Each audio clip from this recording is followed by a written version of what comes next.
Okay, good evening, everyone. This is Sachin Karnik from the Angel Wing LLC. Today is the 5th of February 2025. We are continuing our technical presentation and then subsequent interactive discussion on the concepts that are presented in the Foundations of Angel Wing Volume 1 book, which is on self-mastery. We're going to continue from where we left off last time today. And we'll be talking about episodic memory and the self. So this is the paragraph we have been looking at, which is the third entry in the book. I'm just going to read this a little bit here, and then the part that is highlighted in blue there is what we'll be focusing on today. So the realm of self-psychology is a nuanced and multifaceted academic sphere that centers around the cognitive and affective portrayals of individual identity, and more aptly described, the subject of lived experience. What does that mean? Very quickly, we have our experience is a living experience. It's not just some theory, it's our life actually. We're living it. So the field of self-psychology, the realm of this academic area, it centers around cognitive and affective portrayals of individual identity. We talked about this last time in somewhat detail, what all that means. Its roots run deep into the bedrock of modern psychology, where the seminal understanding of the self is carved into the dichotomous notion of the I as a subjective observer, while the me emerges as the observing entity. We talked about this last time also, the I, me, and mine. Now, in contemporary psychological paradigms, the importance of the self is highlighted across various human faculties, encompassing motivation, cognition, affect, and social identity. So the psychology has paradigms, many different ways of trying to understand what the self actually is. And you would have to look at human faculties, things like motivation, emotion, cognition, social identity, etc. So this perspective borrows heavily from the philosophical musings of John Locke, who posited that the genesis of self lies in episodic memory. So let's look at this now today, what we mean by this, what this possibly can be. So John Locke was a 17th century philosopher and renowned for his theories on personal identity. He argued that our identities are shaped by our experiences, particularly through episodic memory. Right from childhood, we have a built-up memory structure. That memory structure is built up episodically, meaning different experiences are built on each other through different episodes in different time frames. And that's what builds or shapes our identity. So a couple of points here on John Locke's the identity theory. John Locke posited that personal identity is fundamentally tied to consciousness and memory. He argued that it is not the physical body that determines identity, but rather the continuity of consciousness over time. According to Locke, it is our episodic memory that defines who we are, enabling us to connect our past experiences with our present self. Right? So couple of points here. When he uses the word consciousness, it's probably, I don't think he's using it in a spiritual sense. He's talking about the overall integrated sense of me that develops. That's probably what he's referring to, but we'll have to look into that some more. Now, episodic memory is where our experiences are stored. And the storage of them, the cross-connection of them is what builds a psychological consciousness. And then that connects with our present experience. And that's what, is our personal sense of who I am, our sense of identity. So that's the basic idea there. Now, experience and identity formation. Locke emphasized the role of experiences in shaping one's identity. Obviously, life is all experiences. Without experiences, we wouldn't have any identity. So he believed that memories of personal experiences contribute to the development of a self-concept. The self-concept, the sense that I exist. That is my concept of who I am. right? So the memories that we have of which are personal, memories of personal experiences, meaning that we have our individualized experiences and we have our own memories. They are essential in the development of my sense of who I am, my own self-concept. Very interesting. This perspective suggests that our identity is not static, but evolves as we collect new experiences and memories throughout our lives. Identity is not static in that sense. Okay, yes. So hopefully you can hear me. The identity is not static. So let's be clear about this point. Static versus a fluid identity that is changing. Now, when we use the word identity, we have a sense that it's static. But what he's saying is that identity is not static, but evolves as we collect new experiences and memories throughout our lives. So it could be changing every second, every moment of time. There is a flux there of identity. It's not a fixed sense, although there are many theories in psychology that talk about identity formation as being a formed identity and somewhat stable identity. Obviously that would be necessary, at least at some level, but it may not be completely static. All right, so that's that point about the identity being, not necessarily static. Episodic memory, these are the points to keep in mind. And then there's the critique and the influence. While Locke's theories have significantly influenced modern philosophy, they also invite criticism. Some argue that his reliance on memory overlooks the role of social context and shared narratives in identity formation. Regardless, his ideas remain foundational in debates surrounding personal identity, influencing fields from psychology to law. So obviously, we know that who we are is in the context of so many others. We understand that. We know that. So memory is not the only thing. Memory doesn't form in isolation. Memory always forms in social context, right? So the narrative, shared narrative, there's a narrative, there's a story. It's a personal autobiographical story, if I'm not saying that word right. It's a narrative about ourselves that is there right from childhood until the present moment, and that keeps developing, right? So the points covered so far is about John Locke. His personal identity's perspective is that there is episodic memories, which we know that there are. They are what build the identity. The identity is not necessarily static, although in Sachin's commentary here, I think there is a sense that it is static. It has to be stable at least, otherwise one would have a dispersed identity, couldn't function. So, but it seems to be fluid. It's built based on experiences, so that's the other point. And then the personal narratives are formed based on the context of the society, the family, the external surroundings, etc. Right? So these are the points covered so far. Now let's go further. Episodic memory refers to the ability to recall past or personal experiences and specific events from one's past. That's a recall capacity. Our brain, our mind has this recall capacity. And as we recall it, we get, we kind of are in that world. So this type of memory includes contextual details such as time and place. Right? So we have the ability to recall unless there's damage to the brain or mind or some trauma. And this ability is necessary. All right. Episodic memory. Now, the nature of episodic memory is such. Episodic memory is a subset of explicit memory that enables individuals to recall specific past events along with associated context, including time, place, and details surrounding the experience. Any experience we have, it occurred at a particular time, it occurred at a particular place. We have the ability to recall it. We can think about it. But in many ways, we are getting at times stuck inside there. And that's where the self-mastery idea really comes into the picture. But anyway, this is part of our psychological identity.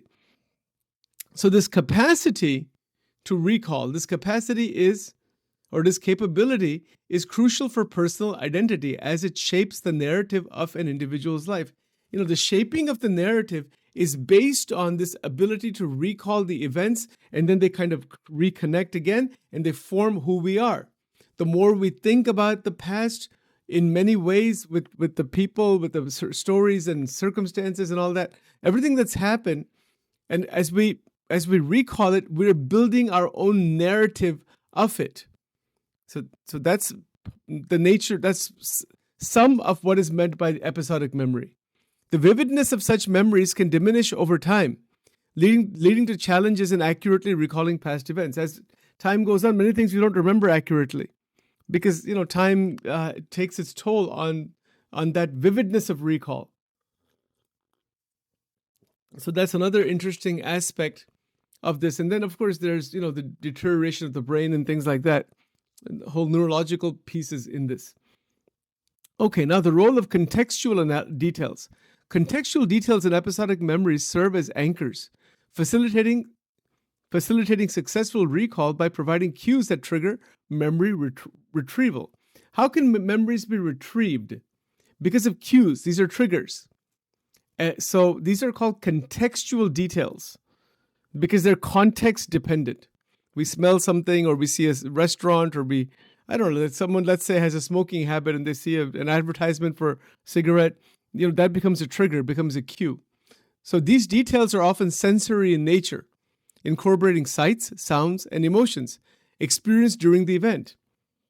Let's say someone, belongs to a church for a long period of time and then doesn't go there for 1 or 2 years.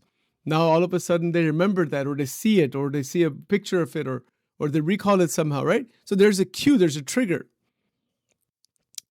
So this is called the role of contextual details, technically. So these details interplay between the richness, there is the interplay between the richness of contextual details and the strength of the memory. Now, you have 2 points here. The context-dependent details, like, for example, if I want to remember my dad who passed away some years back, I can remember so many memories about him in the context, in terms of my own relationship with him, my own memories of him, and so many contexts.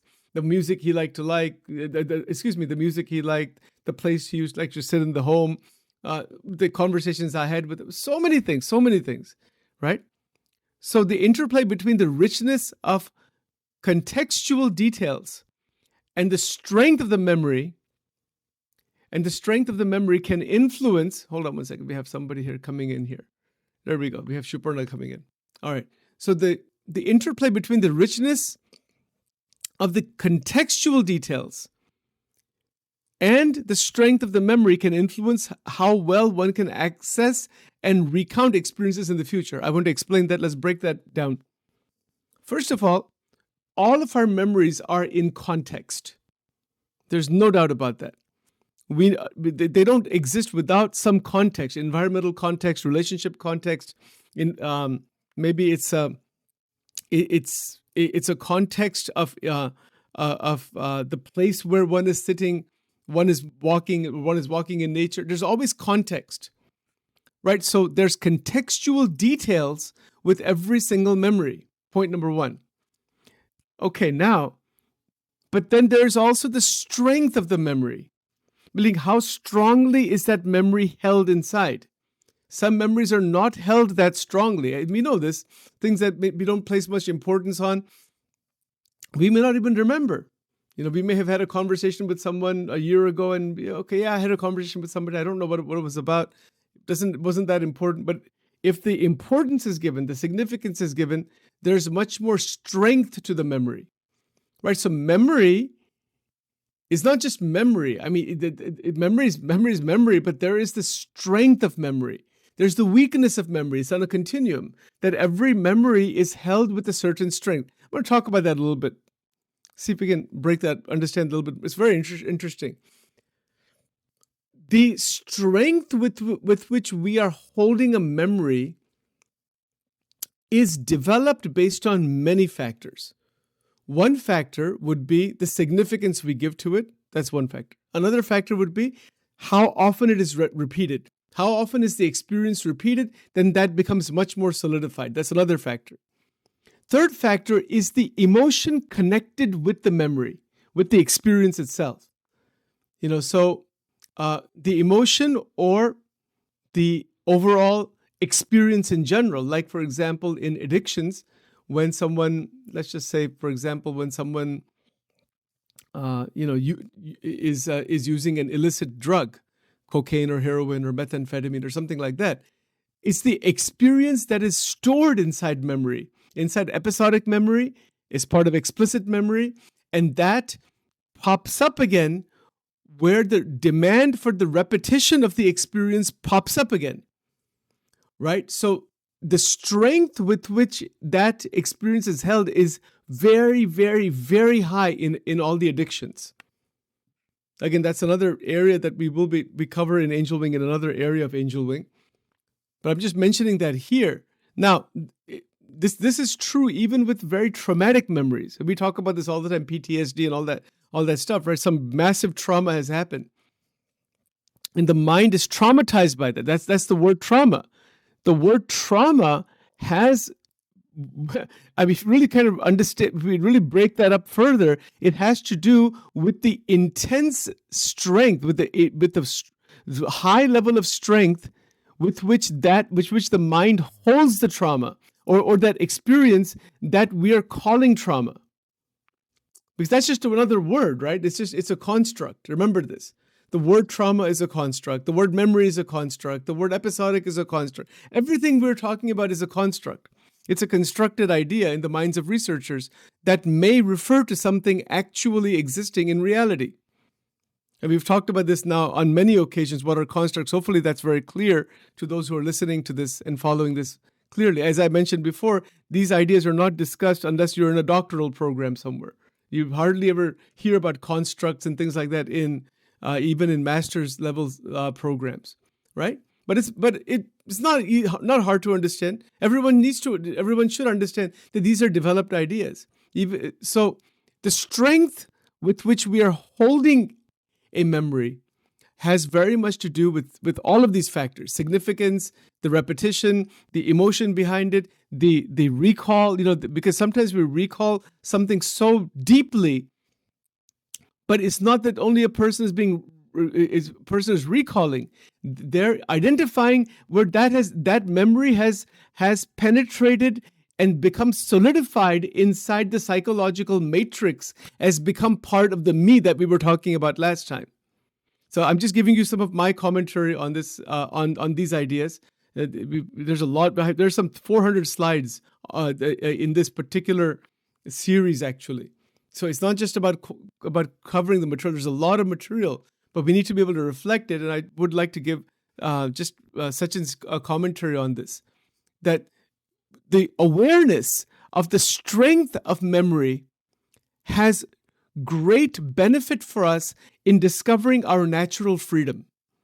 That how strongly am I holding this memory, and why am I doing so? For what reason? What am I getting out of that? What benefit does it have?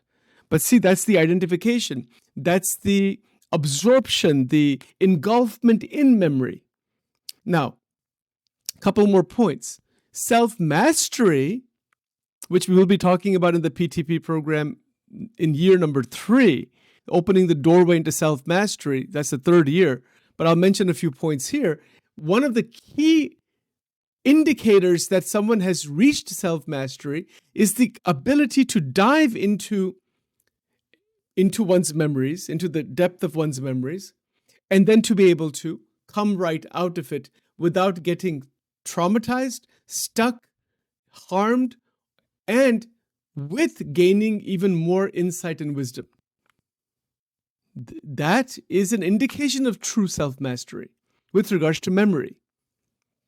In most cases, when we recall something from the past, there is a strong tendency to relive, particularly with the repetition of experiences that we want. Remember the TEMDE, thought, emotion, memory, desire, energy.